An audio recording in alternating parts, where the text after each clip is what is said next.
Aos 29 dias do mês de janeiro do ano de 1996, às 8 horas da manhã, nasceu em São Caetano do Sul, no município de São Paulo, Letícia Ventura Maia.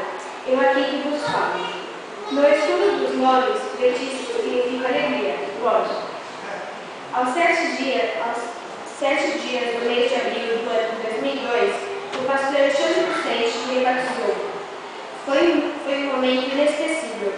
Junto comigo se batizaram também mais 3 pessoas. Foi no sábado à noite, numa festança. Deste momento em diante, eu comecei a ver a igreja de outro modo. Senti a responsabilidade de aprender mais sobre o Evangelho de Cristo, porque através do Evangelho é que a gente conhece mais sobre o nosso Salvador Jesus Cristo, e também tomar a ceia, participar das atividades do trabalho da escola infantil, dos trabalhos da igreja e também passar essa experiência do meu batismo para os outros. Que nem a casa do meu vizinho tem brigas, desentendimentos, separação dos pais, desinteresse pela escola e a distância deles para com Jesus Cristo. A minha casa é tudo diferente, é tudo certo, porque na casa do vizinho eu vejo tudo diferente. Na minha casa eu estudo, vou à escola, à igreja, meus pais me amam e eu tenho um irmão maravilhoso e tenho Jesus Cristo no meu coração. No mês de novembro de 2007, senti muito cansaço, falta de apetite, desinteresse em brincar, muito desânimo. Em dezembro do mesmo ano, meus pais me levaram para uma clínica e os médicos disseram que era caso de infectologista. Dia sombrio, noite fria. Vejo pela janela uma escuridão sem fim. Meu coração bate em ritmo diferente. Sinto ter pedido algo neste dia. O entra e sai neste quarto me deixa agoniada. Pessoas vestidas de branco.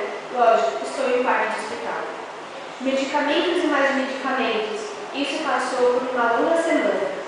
Via no olhar dos meus pais um olhar diferente, como se fosse perder algo, deixar de ver algum parente. Via seus olhares cheios de lágrimas, então me assustei e perguntei à minha mãe com desespero: Mãe, o que é que eu tenho? E minha mãe me explicou que eu tinha desenvolvido uma anomalia em meu corpo, chamada doença de Hodgkin, ou seja, câncer do sistema linfático.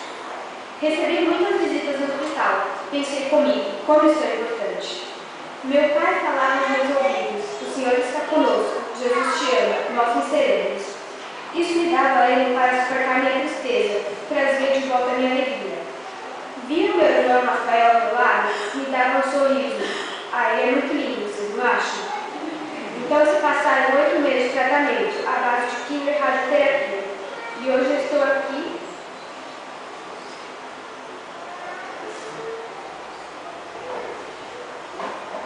para agradecer a Deus e os irmãos que estiveram orando pelo meu restabelecimento e pela minha cura. Eu sou Letícia. Muito obrigada pelos irmãos que oraram por mim. Que Deus abençoe as suas vidas, assim como abençoa a minha.